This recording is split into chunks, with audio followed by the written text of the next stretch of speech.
preamble, and I wanted to say a few words about our approach. Uh, we feel that what we're doing can be valued in some ways being very exploratory. We're trying not to do the usual sort of thing, and which is prejudice on our part, imagining we know what the usual sort of thing is. But I mean, where you get somebody, making a presentation about some important idea or theory or exercise or whatever it was, and people just listening to him and doing what we can to find ways for the participants to be involved in the process and not simply a passive audience. Though a great deal can be done, I believe, by listening, and we will touch upon it during this session. But that it's not too easy to get this mutual participation. I make an issue of it quite often in the sense that we are used to kinds of social interactions. We chat all the day, and we think therefore we know how to talk to each other. But I always feel that, well, speaking of my own experience, we hardly know how to begin to talk to each other. And we live in a kinds of discourse in which even with our wives or children or neighbors, our discourse is very regimented into areas, and the whole areas we never touch upon, well, with other people. And sometimes we might wake up one day and say, I've got nobody to talk to about this something which is actually burning away in me, and I just nobody to talk to about it. Because all these facilities for talking around, they're all designed in a way to minimize, it doesn't take away, minimize kind of conflict and pain and violence and all the rest of it, so to keep us safe into our little niches. And we all learn to play certain roles and act in certain ways which enable us to fit in with various environments. So there's very little which I believe, this is me speaking, of course, you may not believe this, in which we're actually confronting each other as human beings. Because it's all through this veil of costumes and Mm. attitudes and postures which just run themselves. They're mechanisms. So in fact, you look at the so-called people talking to each other and communicating, and it's just like a whole set of robots talking to each other. It's just, leave the AIs chatting away to each other. We don't hear. And so I think to be human in conversation is quite something. And it is another thing, of course, to claim that we can engineer this to happen, because it has to be spontaneous in some way, free and unpredictable. Though in preparing a structured process like this with a limited time through this technology, of course, there are many forms here which are strong and condition things and so on. We can only do so much. So I beg your indulgence, and we try to do it so that it's even from our side. Like we have a few members of the board, our diversity board here, who will be themselves making contributions as we go along. So it's not simply me talking, for example. It's the so-called I'm the director of research on the university. So not like I'm the teacher here or anything like that. I can't teach as any of you can teach, but we're trying to groping our way towards this common presence and the option, which is something you might not believe in at all or believe fanatically or whatever. And the option is, getting located in one's consciousness, not in oneself, but in the group. And we will be touching on that during this particular session. Now, just another final word about doing exercises. Most of you here in the kind of Gurdjieff or Bennett tradition, where you've done inner exercises and learned them, and there's a whole corpus or repertoire of such things which were taught as I learned them from Mr. Bennett, and but eventually I myself got I can't find the right word. If I say rebellious, it may be too strong a word about this following something and I wanted something fresher. So I went through a period of doing exercises which I called experienting. I love inventing new words, where I wanted to start from what was really people around me in the group, really wanted to find out about. Not treating an exercise as something you do, like calisthenics, up, down, in, out, and this kind of thing, but actually as an inquiry, looking into something. And I love the word of an old friend of mine, he's still going strong, John Allen, of the Biosphere 2 project and so on, and a teacher of actors. And he would always call these morning sessions, when it was a morning session, lab, short for laboratory. As a laboratory, it ought to be a realm of inquiry, and not simply doing an exercise like this routine, gymnastic routine. So I hope you are tolerant. I think you are very tolerant towards me and what we're trying to do together, and won't be upset if I say I'm going to be introducing you to an exercise which, in a way, I've hardly done myself, and I'm not sure how it works and all the rest of it. It's something new for me because I'm in my nature forced to do things which are new for me. Otherwise, I can't do them. I get too bored. So here we go. Forgive me.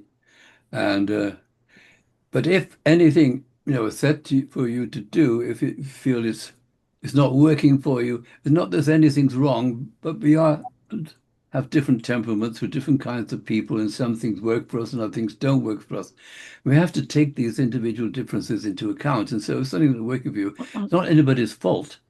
It's just because you can't really encompass everything and all the alternatives in one process. It has to be changed according to things. But we hope that all of you here will have that innate sense of responsibility. You say whatever's happening, presented to you and so on, in the way it's your responsibility how you take it, what you do with it. If you feel it's not working, um, I feel you can take this as a benefit also. It's not working. And I might seem strange to you that I speak in this way, something not working in a way, you're not having a nice experience, definition of not working.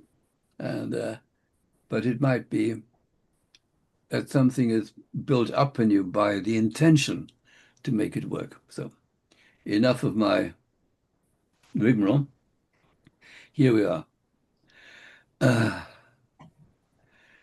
there is, I pause my speaking, and as usual, we got this very common element of this inner practice.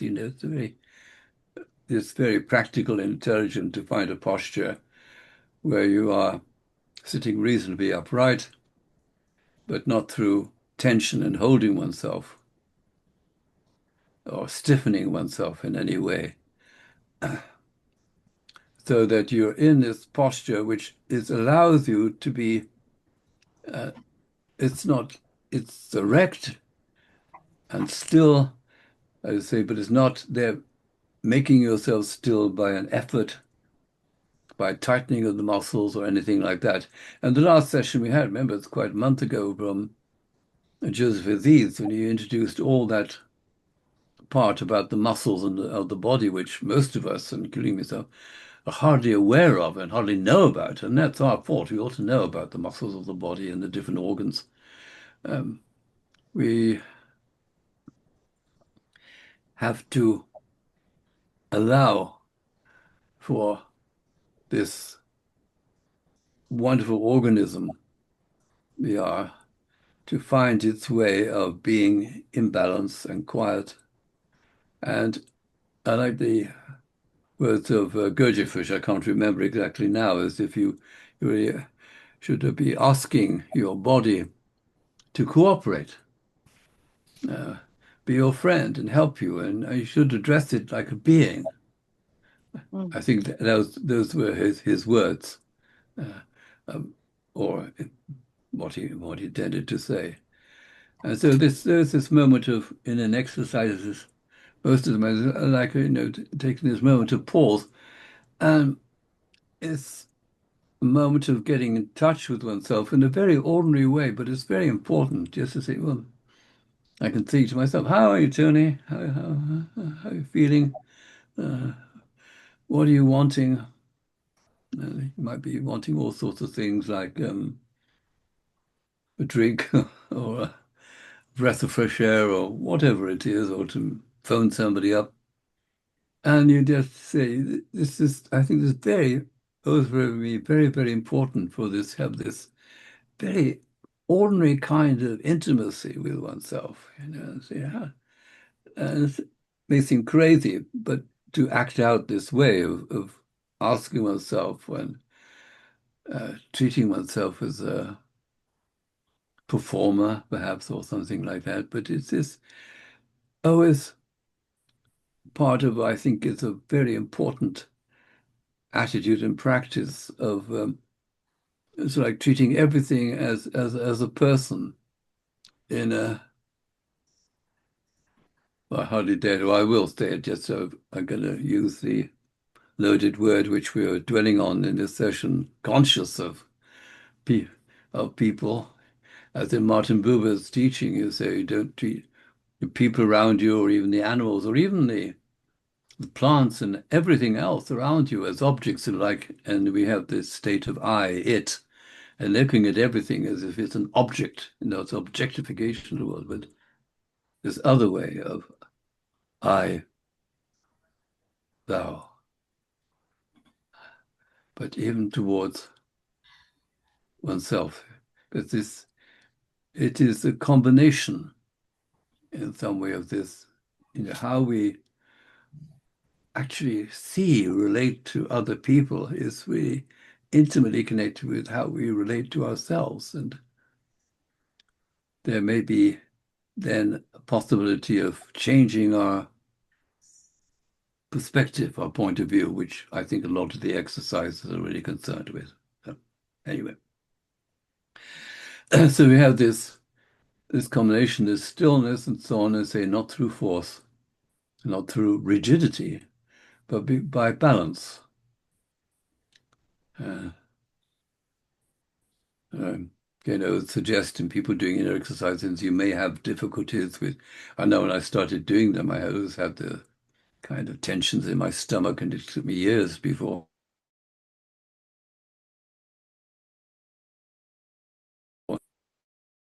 I do this preparation in the way which suits you.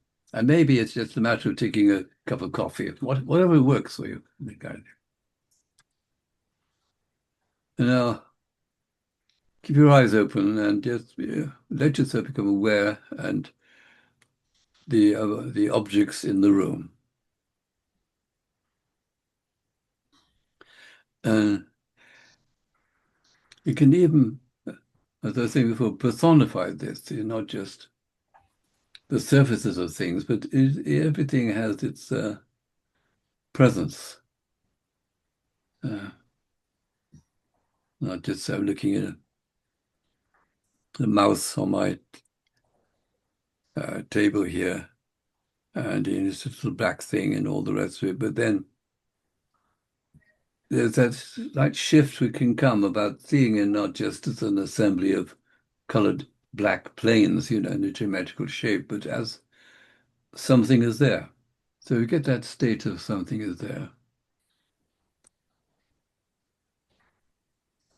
Um,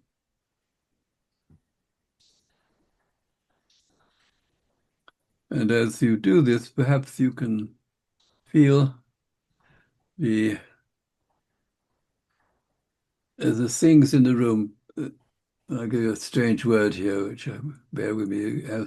They will have weight, and you can begin to recognize and bring into your experience your own weight. And so this being here is like this thing of weight and gravity, things words which associate with um, physics and therefore might seem abstract. And you could turn it around and see the concreteness of it, this extraordinary thing, which Mr. Bennett used to comment on. We don't realize that the rarity of this state of solid matter in the universe, it's a minuscule fraction percentage of what exists. And so this state is extraordinarily rare of being in something like a solid body.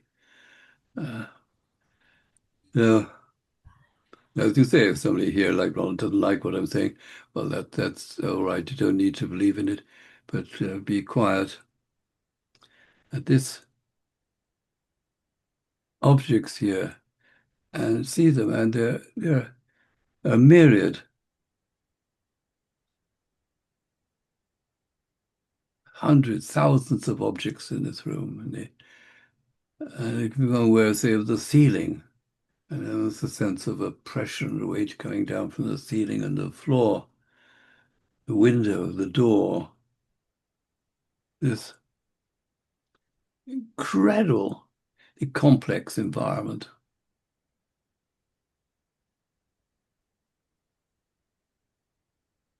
So you can actually, turn around and look to enforce it.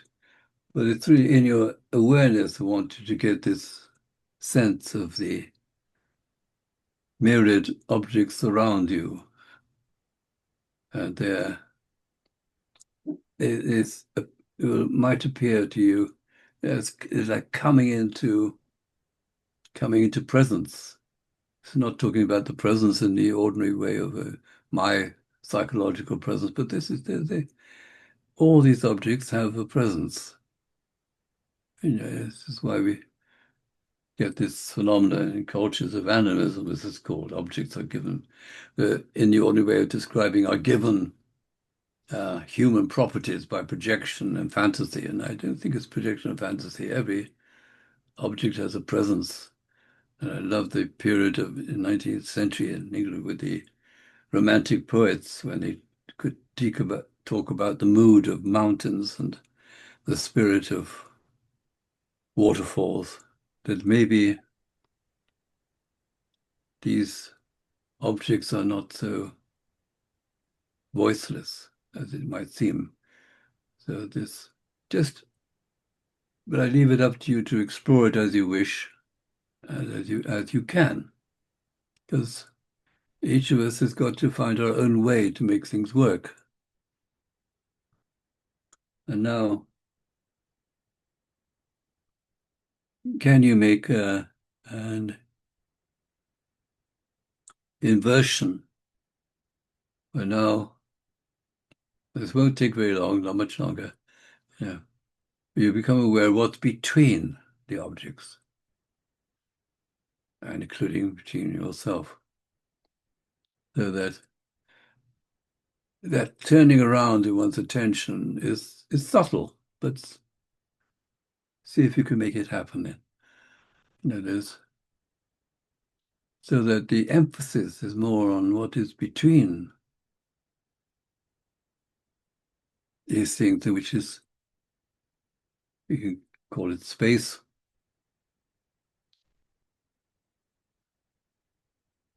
but explore it as you can.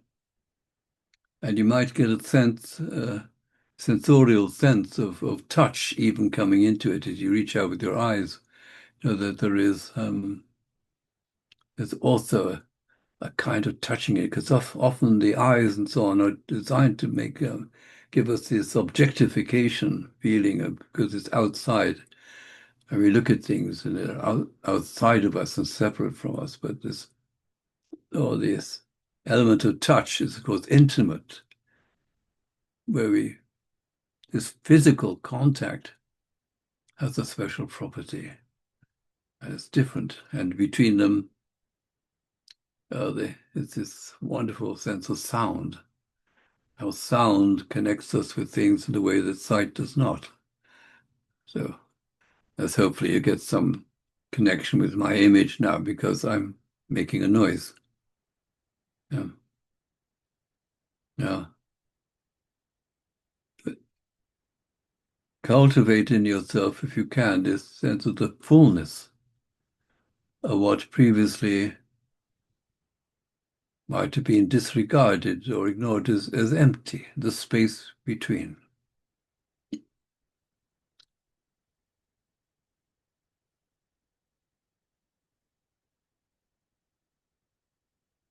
And it might come to you in all kinds of ways. It's a mental image, even just as a substance, as a medium of vibrations which passing through the air. However it comes to you, find these traces, these feelings, these glimpses, and cultivate them in yourself until you feel the room becoming like solid. For me, it's a very simple image of a kind of fluid, which is, it's not just emptiness between. Now, as you do this, you might, certainly, you might experience uh, increasing sensation in your own body.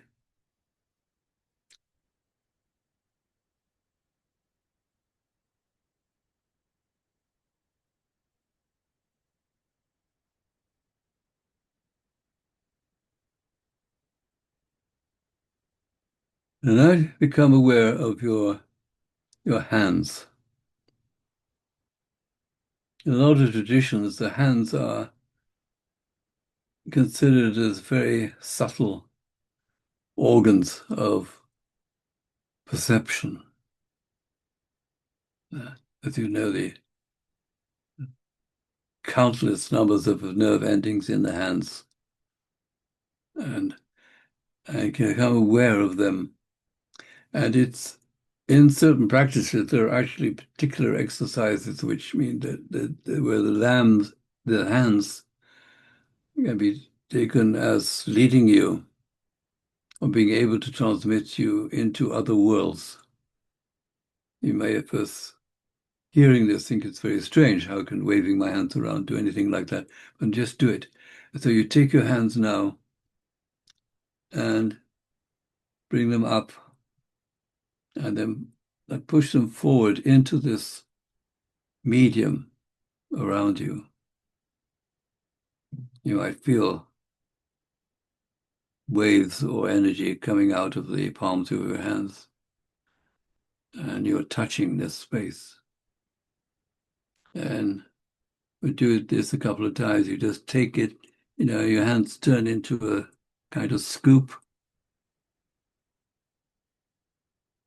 and bring those back, and you kind of like pour it over your head and body, so it's streaming inside your body.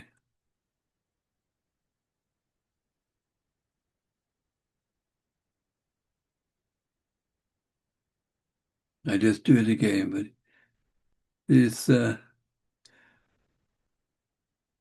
don't be afraid if you just think, well, this is just imagination, so let it be an exercise in imagination.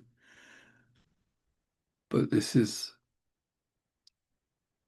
treat your hands, experience them as these organs of exploration.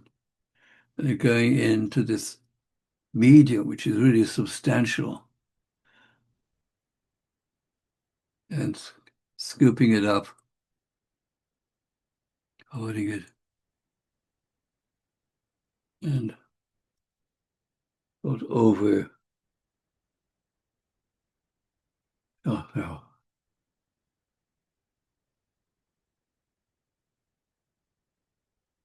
And hopefully you may begin, we do it for a third time, then leave it. Hopefully you begin to feel the internal sensation of your body as having a slightly different character.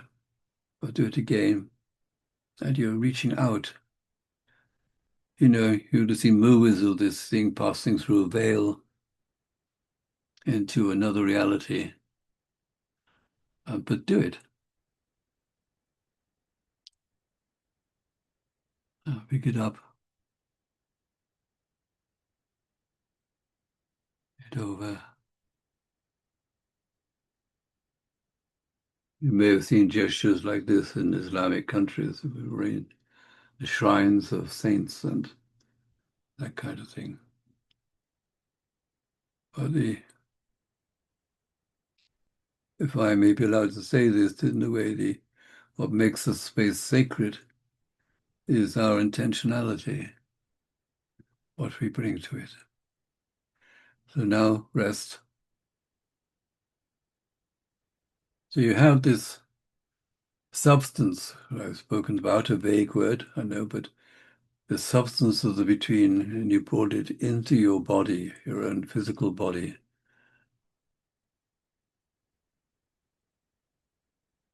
How you interpret this is up to you, and the words you like to use for it are up to you.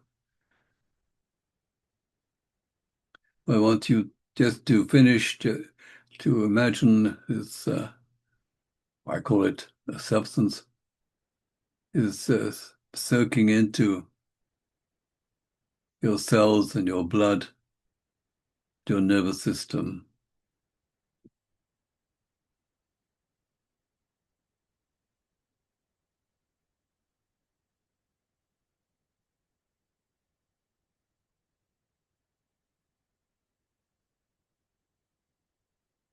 And now we can finish. Uh, uh, Now, given on my timetable, period of 10 minutes for some feedback, and we're a bit ahead of time. But so if anybody would just like to comment on anything they've noticed, I would be grateful to hear it. Thank you. Then we go on to my colleague, Travis, who's a renowned dancer. And you are, I believe, Travis, going to regale us with a story. Travis, are you there? Here we are. Can you hear me now? As loud as you can, please. All right, I'll speak louder. Thank you. Hello. Well, in preparation for these sessions, when we meet together, a few of us, I sometimes when my friend asks me what I'm doing, all I can come up with, the best I can come up with is, well, I meet with some people and we have a wonderful conversation. um, and So the conversation in our last few journeys together have been about really focusing on different ways of understanding, describing, realizing, thinking about the presence, the present moment, the here and the now. And so for me, I'm less versed in the Gurdjieffian and Bennett tradition, but familiar, but more versed in the sort of renegade, what I call renegade Sufi practices, or the teachings and the stories. And so often stories come to me when we're talking about these things. And this story came, it's a story about the Bismillah, but I'll explain in a minute. But before that, I would like to read you a poem from The Essential Rumi as presented by Coleman Barks, because this gives to me a context for the story. This poem is called Story Water. A story is like water that you heat for your bath. It takes messages between the fire and your skin. It lets them meet and it cleans you. Very few can sit down in the middle of the fire itself, like a salamander or like Abraham. We need intermediaries. A feeling of fullness comes, but usually it takes some bread to bring that feeling. Beauty surrounds us, but usually we need to be walking in a garden to know it. The body itself is a screen to shield and partially reveal the light that's blazing inside our presence. water, stories, the body, all the things we do are mediums to hide and show what's hidden. Study them and enjoy this being washed with the secret we sometimes know and then not.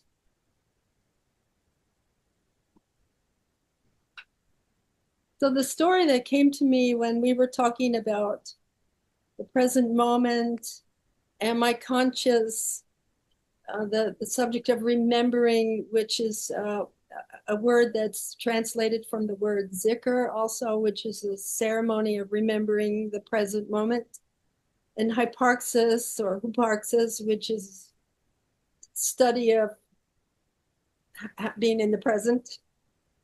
So this story came to me and it's called the Bismillah story. And I'm sure there are several iterations of this story. Some of you may be familiar with this particular iteration. I'm retelling from my friend Mirabai Rothrock, who is a wonderful musician and singer.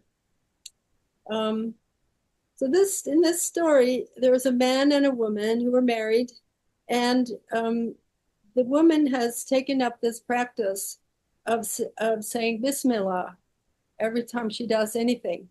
And of course, most of you know, Bismillah is the calling of, it's a name, it's calling the name of the divine, of mercy and compassion and divine. So she's Bismillah, cook the food, Bismillah, put the food on the table, Bismillah, doing the laundry, Bismillah, hanging up the clothes, Bismillah, sweeping the floor, Bismillah, put on her clothes. And her husband is hearing her all the time. And after a while, he feels very annoyed by this. It's like, she says Bismillah all the time. It's driving me crazy. And this goes on for quite a long time. And finally, he's thinking and thinking, and he wants to find a way to just show her that this Bismillah in front of everything is not going to change anything. It's just, why is she doing it? She's driving him crazy. So he has an idea. And in his business, he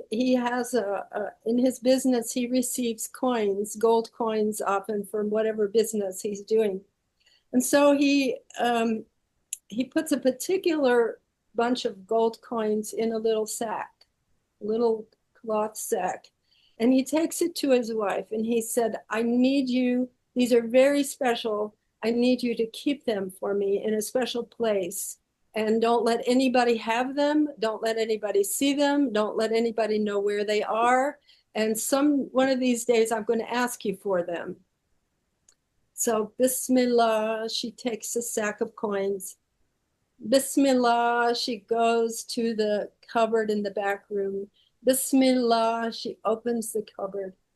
Bismillah, she puts it way, way in the back in the dark. Bismillah, she closes the door. And Bismillah, she leaves the room and the coins are safe and hidden away. So they remain there for a few days and she continues her Bismillah, the cup of tea, Bismillah, the dish on the table, Bismillah, the shoes outside the door, Bismillah, all the things that go on every day. Well, one night, in the middle of the dark of the night, the husband goes to the cupboard in the dark room of the house and opens the cupboard door and takes the sack of coins and he goes out into the courtyard and he flings them down the well, the whole sack down the well. And he thinks, ha ha. So the next morning, she wakes up, Bismillah, Bismillah, she straightens the covers, Bismillah, she goes to the kitchen. And after a little bit, he comes in and he says, my dear wife, I need that sack of coins today. Would you please bring them to me? Bismillah. She goes to the back room, Bismillah. She opens the cupboard door, Bismillah. She reaches way into the back and Bismillah.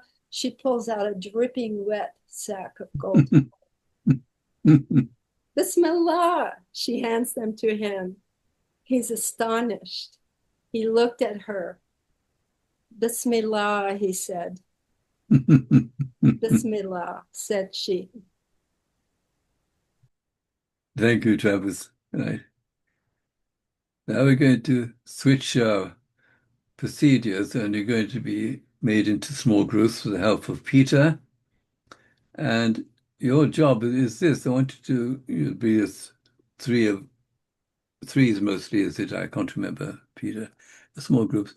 Yeah. And I'll give you a starting question, and you may think it's a bit offensive for me to suggest you do this, but the starting question I want you to consider is, am I conscious? And start from there in your conversation. You have as almost 15, 7 minutes, and you can come back and report the kind of things that came to you by following up a question, because asking questions can be a very powerful technique. Peter.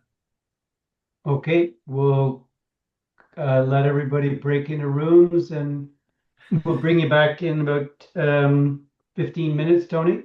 Yes, that's right. Okay. On the dot.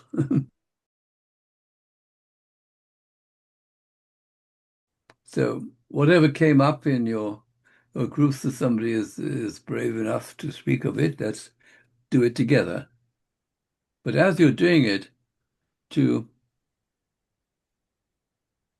be aware as you can of turning this question round and looking at all these little thumbnails here and saying, can I be aware of you being conscious? And while we're talking about this, just try and practice there. I'm looking at Peter. He's got a big picture here. And is this a conscious being I see before me? For example, talking about Mr. Bennett, he was very keen in dealing with the experiences of people doing exercises about what he called hiatus, which is when moments when they were not conscious at all. He valued this very highly. And so there's this other side of it, which I know I can admit to it being because I read all the books and talked to Mr. Bennett and so on. Is it direct for me? But it is a bit direct, and that is the traditional idea that consciousness can also be seen as a veil. Mm. It might be a big thing to be able to ask a question. We will move on. And to Leslie. Hello, Leslie. Yay, there she is. And she's going to talk about her experience of being seen. Leslie. Now I see everybody. And because I see everybody, you are all being seen by me. And I'm being seen by all of you. And there's something about allowing for that and being aware of that, which makes me just a little bit more conscious, a little bit. Mm-hmm. And I've been spending a lot of time this month with this theme in the garden, because the garden demands it, but it's also something I like to do.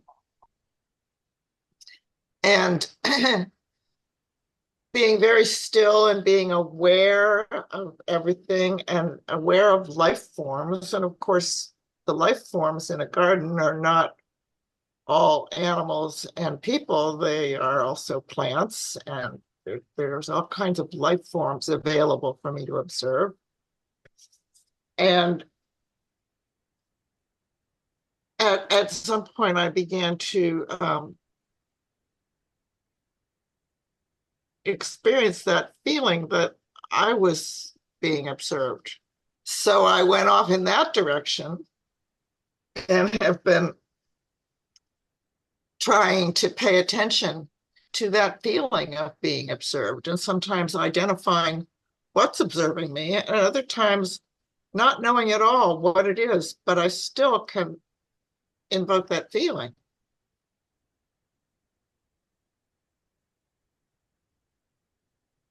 You can walk out into the street and you're aware of individual consciousness, awareness, people, concentrations of conscious energy in people as they drive by. In each car, there's somebody conscious or aware manipulating that car. A helicopter goes over and there is a person in that helicopter. They may not be aware of me, but I'm aware of them. A cat walks into the room and walks up to me and starts rubbing my ankles, then that cat is suddenly aware of me and I'm aware of that cat.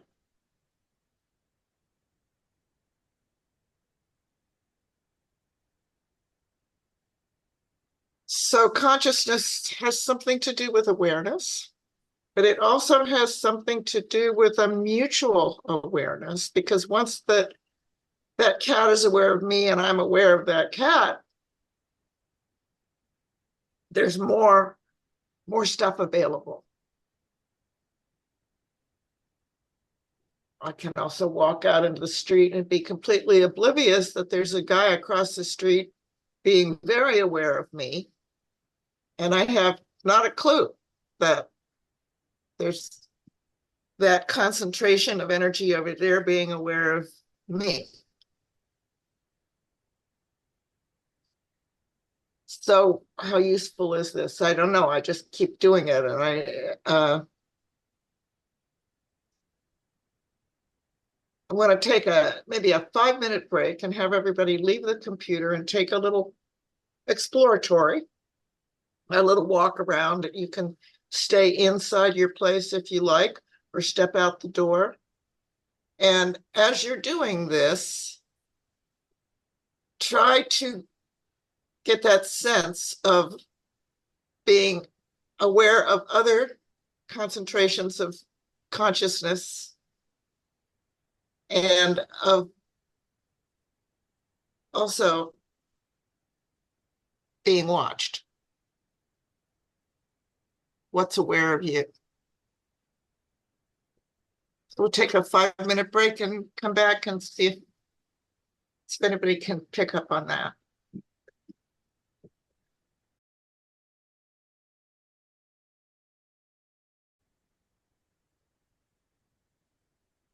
Right, Leslie, I think we need to crack on. I think so. Does anybody have any feedback on this experience or this attempt at experience? Was anyone able to make that connection with something outside of themselves? Reciprocal connection. Yesterday, I was out in the yard with the last couple of evenings and attempting to do this exercise. And what happened was a firefly showed up. It was the beginning of the firefly hour. And they don't usually come as far into the garden as where I am. They're usually at the other end where there's lots of open lawn. So I acknowledged this firefly. It's like, oh, wow, this is exciting, because he was hovering around me, wondering what I was doing. And I became aware that he was aware of me, or she. And that was my exciting moment for the day. The next day I was out in the garden in the early evening, and it wasn't quite firefly time yet. And then suddenly this firefly shows up right at my pink bucket where I'm weeding. And I swear it was the same firefly checking me out again, aware of me, aware of the big pink bucket. And it was just a really nice feeling.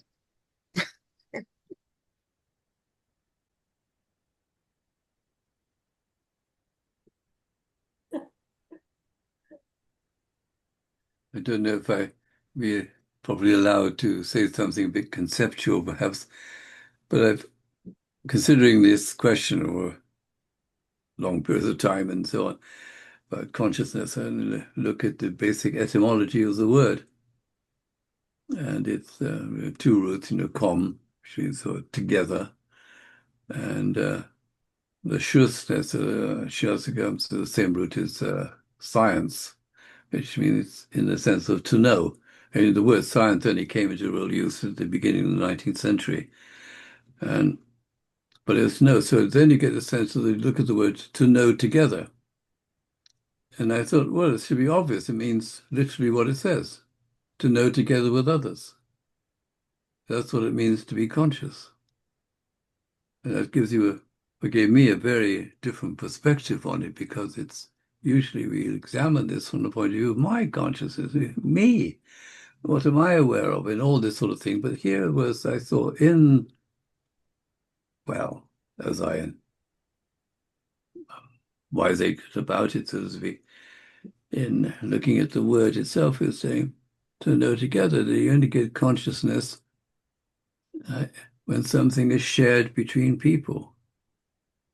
And so I take what Leslie was doing as and I was going to say absolute certainty, but that's the real basis of it. And what we can have in ourselves as individuals is a subset of that. It's sort of like this thing people have understood in education about how do children begin to think. And the idea is that they begin to think because they interiorize conversations.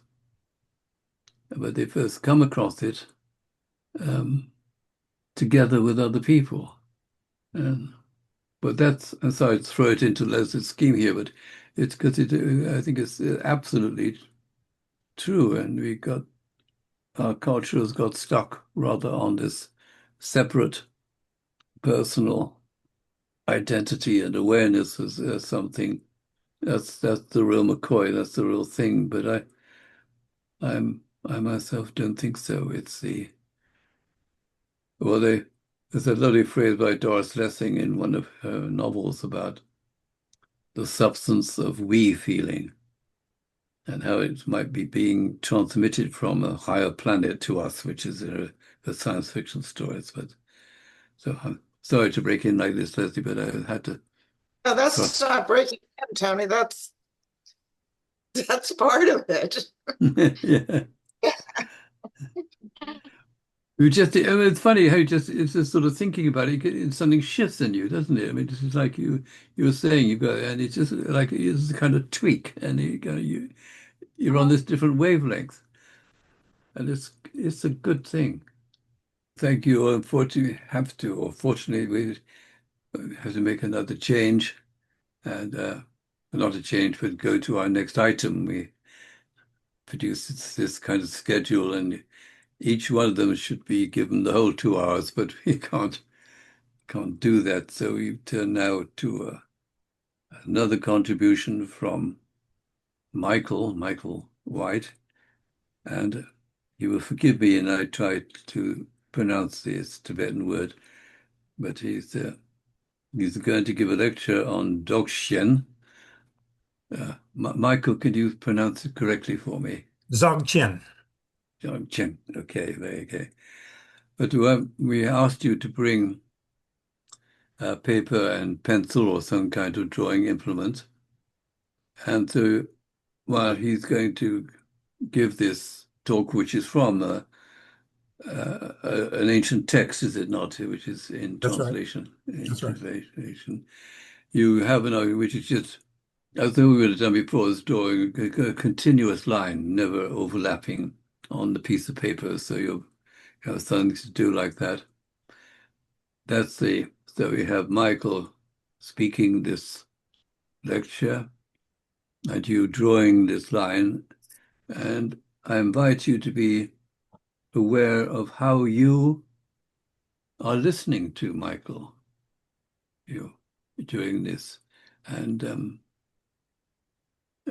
starters like, there's simple things like are you being interested? Are you being passive? Are you irritated? Are you happy? Are you intrigued? And whatever it is, you are a sensitive instrument which is getting tuned and fluctuating in all sorts of ways. Just be aware of that. And we'll do that for, I said here, 15 minutes. So get your pieces of paper and pencil. I hope you've got those on hand. And so have that manner of just continuing the line, and it's something you have to pay some attention to. How much attention is up to you, but then you have, to find how you are listening. And this is, usually not considered in our affairs. We have somebody giving a talk, and it's all about, is the person giving the talk a good speaker and so on. We rarely address the question, well, what about the audience? Are they any good at listening? Much more important, indeed, than and the listener can sometimes, I would say, can hear things which the talker doesn't know about. Anyway, all right, enough of that. So I hope that's enough, Michael. And you can start and tell us what you are going to speak. Yeah. Thank you, Anthony. So I'll be talking about Dzogchen, which is a tradition within the Tibetan Buddhist tradition. And Tibetan Buddhism is considered the esoteric school of Buddhism. It's called Vajrayana. And in Vajrayana, Dzogchen is a Tibetan word, of course, and what it means is the great perfection, or sometimes the great completion. And so while Tibetan Buddhism itself is the esoteric tradition of Buddhism as a whole, Dzogchen is the esoteric tradition of Vajrayana. So this is the esoteric tradition within the most esoteric tradition of Buddhism itself. And I have two short texts that I would like to share with you. And as an introduction to this first text, I'd like to tell how this text came to us in the West.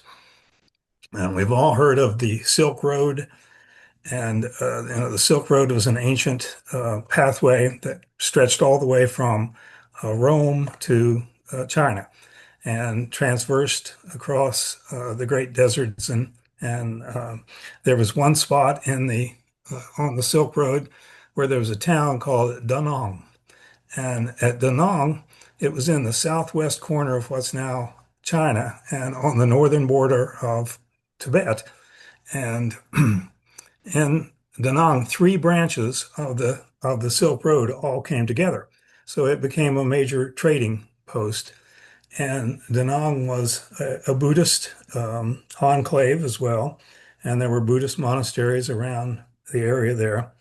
And in Buddhism, the monks like to go off to the mountains and have a little cave where they meditate. And they found this mountain just south of Da Nang that was made completely of sandstone. And in this mountain, there was some little caves, and the monks would go there and meditate.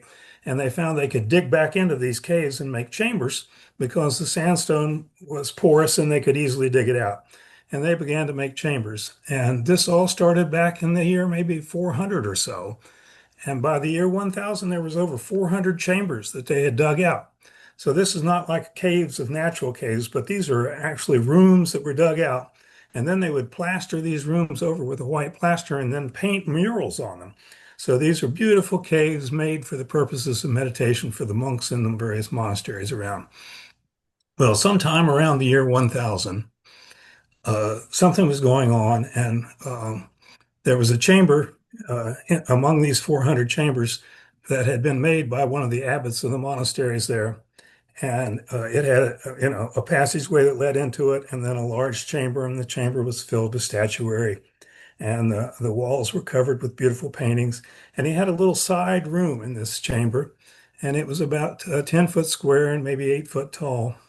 And for some reason that we really don't understand or know, that room got filled with manuscripts. It seems that there might have been a fear of the invasion of the Muslims, or for whatever reason, They packed that room completely full, floor to ceiling, with manuscripts around the year 1000. And by the year 1020, for some reason, they sealed up that chamber and they bricked up the door to the chamber, plastered over it, and then painted murals on it. So when you entered that chamber, when you went into that little cave, there was no indication that hidden chamber was in there. It was totally closed off. Well, over the course of the next few hundred years, as things changed, the caves fell out of use uh, and it was kind of in a desert area, and sand began to fill in and debris filled in, and the caves were pretty much abandoned. And around the year 1900, there was a monk. He had been a soldier in the Chinese army, and he became a monk, and he lived around Da Nang, and he went down and he found these caves, and he wanted to re-up these caves and make them again into meditation chambers. And he picked out one of these caves and he went in and he cleared out all the debris and he started to meditate in there. And this guy loved to smoke. He smoked cigarettes. And he would sit in the back of this chamber and smoke his cigarettes after he finished his meditation. And he noticed that the smoke would go out of the chamber, out to the front of the thing. And there was a spot along the corridor where the smoke would waver. And every time he would smoke and the chamber would kind of fill up and then the smoke would leave, there'd be this place where the smoke would wave a little bit. So he began to investigate and he looked and he could see that through the plaster something was going on. And he took some of the plaster down, and here was his bricked in door. And so he took the bricks out, and to his amazement, here was this chamber filled with these ancient manuscripts. So he took a few of the manuscripts into Da Nang and showed them to the powers that be there, and they didn't give a shit about it. They didn't. It was just old books, Nobody had any concern about it at all. And he began to look into these, and he didn't know what to do. And what was going on then at the same time was the British Museum had this guy named Ariel Stein, who was a scholar and an archaeologist and an expert in ancient languages. And he was exploring the Silk Trail. And he was going along the Silk Trail trying to excavate the various towns and the trade centers, and he made his way to Da Nang eventually. And then he heard about this mountain down there full of caves, and he went down and he got to meet the monk. And the monk showed him this chamber filled floor to ceiling with these manuscripts, and he went in there and he was able to see what was going on. There was manuscripts in Chinese, there was manuscripts in Tibetan, there were manuscripts in Sanskrit, there were even manuscripts in Hebrew. And there were manuscripts from the 4th century up till the year 1000. And he made a deal with the little monk and was able to pack up thousands of these manuscripts and take them back to the British Library. And once they got into Europe, a French scholar heard about them, and he wanted to go there, and he was also a linguist, and he made his way there, and he was able to make a deal with the guy, and he got a bunch of the manuscripts and took them to Paris. Well, not too long after that, the Chinese government figured out that there were these things down there and that they were leaving the country, and they didn't like it. And so they went and grabbed the rest of them. So all of these manuscripts are now divided between these 3 places. But among these manuscripts is the first and the oldest printed book in the history of writing. And it's the Diamond Sutra, which was published and printed in the year 865, 500 years before the Gutenberg Bible. And thousands of manuscripts, and scholars have been working on these things since they came back in the early 1900s up till now. Many, many, many books have been written and published translating these texts. And one of the most fabulous texts among them is a little 6-line poem called The Song of the Cuckoo. Now, in Tibet and elsewhere, the cuckoo is the herald of spring. When you hear the cuckoo, you know winter's going to be over and spring's about to come. So this is the renewal of life. And there was this 6-line poem that is the oldest and most foundational text in the Dzogchen tradition. And it goes like this. In ultimate reality, all things are one. In themselves, they're free of conceptual elaboration. The pristine presence of awareness is the ground of conception. which are not but the dynamic manifestations of wholeness. There's no point in striving for what you already have. Leave everything as it is and let spontaneity take its course. So these three lines became the foundation of Dzogchen. And the first line was considered the view of wholeness. The second line was considered meditation, which in Dzogchen is called non-meditation because there's no exercises that you do, there's no practices you do. The only instruction is relax. And the third line is called action, and this is the action of non-action. And it's the point of spontaneity. So this was the foundational text in the Dzogchen tradition that laid out the basics of what Dzogchen is about. And in Tibet, Tibetan Buddhism itself was founded by this guy called Padmasambhava. He's the great saint of Tibetan Buddhism. And he is also the founder of the Dzogchen tradition. And he helped establish the very first monastery that came to Tibet. Pardon me. It's called Samye. And once the monastery was built, he did a retreat in some caves back behind the monastery. And he had a servant that went back there with him, and the guy was an old guy. And Padmasambhava did his retreat, and towards the end of the retreat, this old guy came to him and said, Padmasambhava, I'm old, I'm not learned, I can barely read, my life is coming to an end, my intelligence is not very sharp. Can you give me a teaching that's going to be something meaningful to me? And Padmasambhava had a walking stick with him, and he picked up that stick and he pointed it at the old man's heart. And he said, old man, look into your awareness. Awareness has no form, no shape. It has no color. There's no center. There's no edges. It doesn't come from anywhere and it doesn't go anywhere. And when you recognize something, what you're recognizing is your own true nature. You're getting just how everything is. You're seeing the very nature of mind. Awareness doesn't exist as a thing. It's naturally present inside you. So the ultimate truth of things is easy to experience. Your own awareness is naturally awake. Awareness is immaculate in itself. There's no practice to do because the nature of awareness illuminates itself. The view is the great perfection, and you have it within you. Don't have to go anywhere else. Once you realize that, it doesn't matter where you are. Your body is the retreat hut. And whatever experience comes up, it's fine. It's only appearances appearing. So let them be. Don't add complications.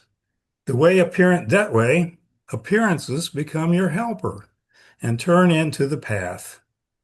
Inwardly, thoughts and stirrings in your mind arise. They're noticed and then they evaporate quite naturally. And by coming back to the clear, stable nature of mind, thoughts and stirrings turn into the path. Well, whatever troubling emotions and reactions crop up, look right at them, and they'll fall away, immediately freed by themselves. And if you practice like this, you're not bound to formal sessions, and everything is your ally. And the natural way of being becomes an uninterrupted flow. And whatever you're doing, you are always dwelling in this ultimate natural state. Your body may be old, but your awareness never ages. Once you see you have awareness naturally within you, notions like smart and dim-witted become irrelevant. And when you have attained unwavering stability, whether your life is long or short, makes no difference. So, old man, this is the real truth. Embrace everything with a sheen of mindfulness. Don't go for senseless chatter and troublesome gossip. Don't get tied up in problems. Don't overdo craving for food or drink. Set your mind on a plain and simple death. And you have not long left. Focus and apply yourself. This is my instruction to you, old man. And with that, Padmasambhava was pointing his staff at the old man's heart as he was giving this instruction to him. So This is a teaching called pointing the staff at the old man's heart. That's the essence of what Dzogchen is all about. Thank you so much, Michael. Yeah. Uh,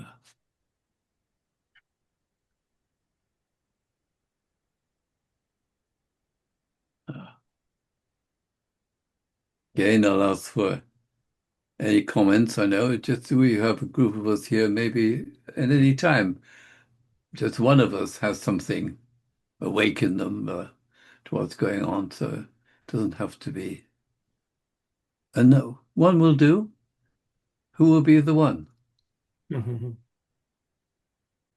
Brought to mind a quote from Rumi. If the beloved is everywhere, the lover is a veil. But when living itself becomes the friend, lovers disappear. Bravo. Oh. It was any comment on the practice by, to violate what Michael was talking about, the kind of the technique I introduced of drawing. Did that make it, and did that make any difference for any of you? I want to finish with this last thing, and Peter, we won't do the end music. We just do this particular thing, and going to go to I'll tell you what I'm going to ask you to do, and Peter's going to play a video, and this is a video of, excuse me, one of the Gurdjieff movements. But I want, excuse me, and you have to take this as the finale now because we have run out of time. I want you to look at this and select one of the dancers. There are 7 files and you've got about 20 odd people there. One of the dancers you can see clearly in the various shots, the camera changes angle and so on, and deliberately identify with her. They're mostly, I think, women in this particular performance, and see what you can do to become them, to make their gestures your own gestures. You don't have to move as such outwardly, but you see them extend their arm. You are extending your arm. If you're bowing, then you are bowing, until what their body is your body. And anyway, this movement, I think, is absolutely delightful and it's very well photographed and the rest of it. Peter, are you ready? I'm going to attempt, Tony, so tell me if you can see the screen there. I can see the screen. Okay, and then tell me if you can hear the sound once we start. Right. Yes. Good. You know what to do.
Thank you, Peter.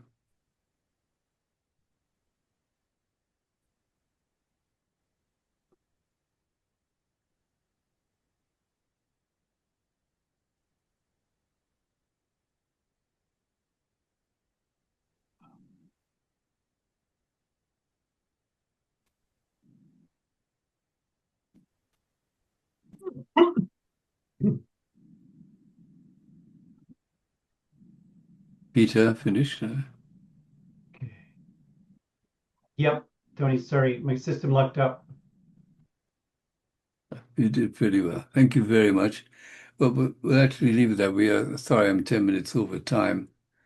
But thank you so much for being kind enough to go along with us on our little excursion today. And hope to see you again in the near future, when God knows what we might be up to. But